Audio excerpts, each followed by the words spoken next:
ti kọrin ó yá ẹgbà tùpà wá ẹ wá wá Agogo Ayo. A tún kí káàbọ̀ sábàlá ìròyìn lórí ètò wa Agogo Ayo. Èmi ni Olúwaṣèyí Ògúnlẹ̀yẹ, kókó inú ìròyìn náà rèé. Àpọ́n ni mí, mi ò sì fún ẹnikẹ́ni lóyún, Davido ló sọ bẹ́ẹ̀. CHINEDU IKEDIEZE ṣe àgbékalẹ̀ iléeṣẹ́ asaralóge fún ìyàwó rẹ̀. Adájọ́ dájọ́ ikú fún AKOLADE AROWOLO fún ṣíṣe kú pa ìyàwó rẹ̀. Ìròyìn náà rèé lẹ́kùnrẹ́rẹ́.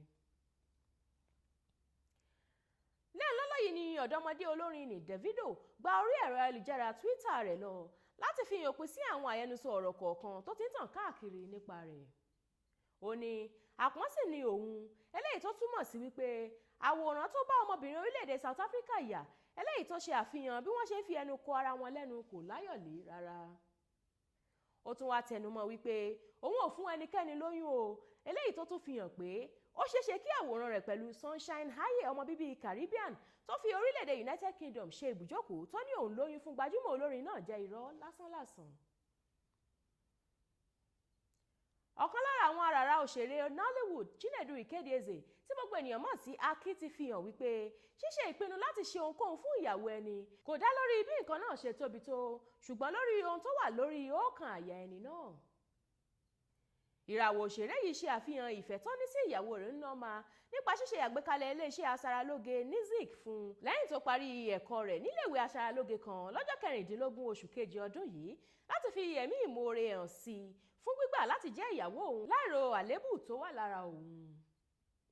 Nígbà tí wọ́n ṣe ìfilọ́lẹ̀ iléeṣẹ́ náà nílé ìtura Oriental agbègbè Lẹ́kì ìpínlẹ̀ Èkó, òṣèré tó dáńtọ́ náà ka oríṣiríṣi àwọn ìwà tó ṣe é mú yangàn tó wà lára ìyàwó rẹ̀ àti ìdí tóun fi pinnu láti ṣí iléeṣẹ́ náà fún un. Ilé-ẹjọ́ ti fi ẹ̀sùn ìpànìyàn kan Arówólò AKOLADE tó gún ìyàwó rẹ̀ pa lọ́jọ́ 24 oṣù kẹfà ọdún 2011 lẹ́yìn èdè àìyedè kan tó ṣẹlẹ̀ láàrin wọn nínú ilé wọn tó wà ní agbègbè Ìsọlọ̀ ìpínlẹ̀ Èkó, wọ́n sì ti dájọ́ ikú fún un. AKOLADE dúró láti gbọ́ ẹjọ́ rẹ̀ níwájú adájọ́ Latifat Okunnu tí ilé-ẹjọ́ gíga àtàgbègbè Ìkẹjà nílùú Èkó lọ́jọ́ 21 oṣù kejì. Adájọ́ náà sì dá a lẹ́bi ẹ̀sùn ìpànìyàn lẹ́yìn tó ti fi ìdí rẹ̀ múlẹ̀ wípé kò sí àní-àní kankan, AKOLADE ló ṣekú pa ìyàwó rẹ̀ tó jẹ́ òṣìṣẹ́ ilé ìfowópamọ́ kan. Lẹ́yìn tí wọ́n dájọ́ fún arákùnrin náà, níṣẹ́ ló bú sẹ́kún perégedé tó sì bẹ̀rẹ̀ sí ní fi èdè fò. Ìgbéyàwó AKOLADE àti ìyàwó rẹ̀ Títílayọ̀ jẹ́ ọlọ́dún méjì péré, wọ́n sì ní ọmọbìnrin kékeré kan papọ̀ kó tó pa nípakúpa pẹ̀lú ọ̀bẹ ìdáná lẹ́yìn èdè àìyedè kan táwọn méjèèjì ní lọ́jọ́ ìbí rẹ̀. Bó tilẹ̀ jẹ́ pé Arówólò sọ pé Títí ló fi ọ̀bẹ náà bá òun jà kó tó fi ọ̀bẹ náà gún ara rẹ̀, ṣùgbọ́n ilé ẹjọ́ náà kò gba ọ̀rọ̀ yìí gbọ́ rárá. Èyí ni òpin ìròyìn fún tòní, ẹ tún gbọ́ kókónú rẹ̀ lẹ́ẹ̀kan sí i. Àpọ́n ni mí, mi ò sì tíì fún ẹnikẹ́ni lóyún, Davido ló sọ bẹ́ẹ̀.